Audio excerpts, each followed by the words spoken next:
राजस्थान की राजनीति में फिर से हलचल मच गई है। नागौर सांसद हनुमान बेनीवाल ने बीजेपी और कांग्रेस पर बड़ा आरोप लगाया है। उनका कहना है कि दोनों पार्टियां अंदर से मिली हुई और जनता को धोखा दे रही। बेनीवाल कहते हैं कि राजस्थान का युवा इनसे उब चुका है, पेपर लीक हो रहे हैं, बेरोजगारी बढ़ रही है, लेकिन कोई नेता जेल नहीं जा रहा। आखिर क्यों?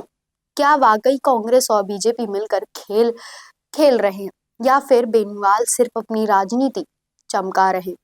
पूरा मामला जानने के लिए एंड तक जरूर बने हमारे साथ। हनुमान बेनीवाल ने हाल ही में सीकर में प्रेस कॉन्फ्रेंस करके कांग्रेस और बीजेपी पर क्या कहा?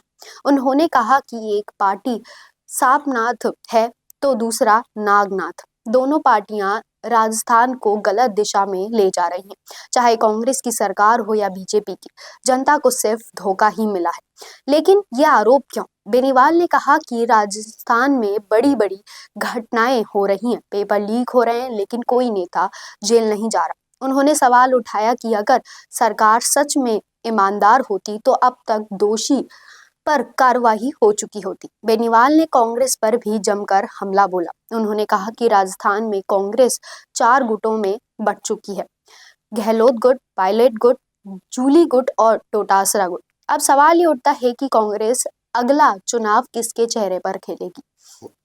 वहीं बीजेपी पर तंज कसते हुए बेनीवाल ने कहा कि राजस्थान में बीजेपी के पास भजनलाल का नहीं, सिर्फ मोदी का चेहरा है। बेनीवाल का दावा है कि राजस्थान की राजनीति में जातियों का आपस में लड़ाया गया है। गुर्जर मीणा को लड़ाया गया, जाट राजपूत को लड़ाया गया, लेकिन असली मुद्दों पर कोई बात नहीं कर रहा। क्या इस राजनीति का असली मकसद जनता को असली मुद्दों से भटकाना है? क्योंकि अगर जनता बेरोजगारी, महंगाई और भ्रष्टाचार पर सवाल पूछेगी तो नेता जवाब कैसे देंगे?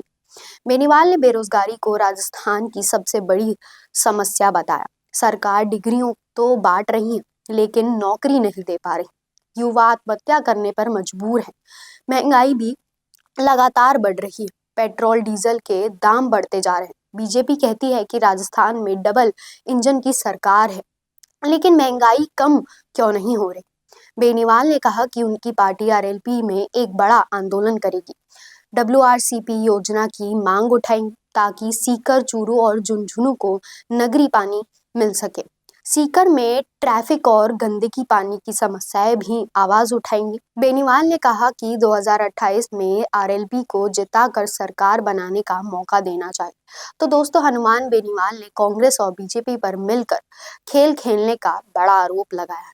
क्या वाकई ये दोनों पार्टियां मिली हुई हैं या फिर ये सिर्फ बेनीवाल की राजनीति का हिस्सा है? क्या आरएलपी 2028 में मजबूत विकल्प बन सकती है? आपका क्या कहना है? क्या बेनीवाल की बातों में दम है? कमेंट करके अपनी राय बताएं और देखते रहिए संवाद भारत का भारत के लिए। चाहे गुर्जर समाज हो या फिर मीणा समाज, जाट हो या फिर राजपूत समाज, या फिर हो राजस्थान का कोई भी समाज, अब राजस्थान संवाद लाया है इन सभी समाजों से जुड़े हुए वो फैक्ट्स और वो जानकारियां जो आपके जनरल नॉलेज को भी बढ़ाएगा और आपके कंपटीशन एग्जाम्स में भी काम आएगा, क्योंकि इन वीडियोस में होंगी सामाजिक, ऐतिहासिक और रोचक फैक्ट्स और जानकारियां।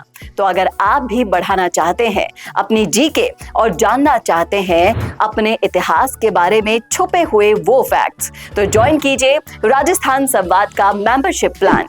ज्यादा जानकारी के लिए डिस्क्रिप्शन में विजिट कीजिए और दिए गए नंबर पर कॉल कीजिए।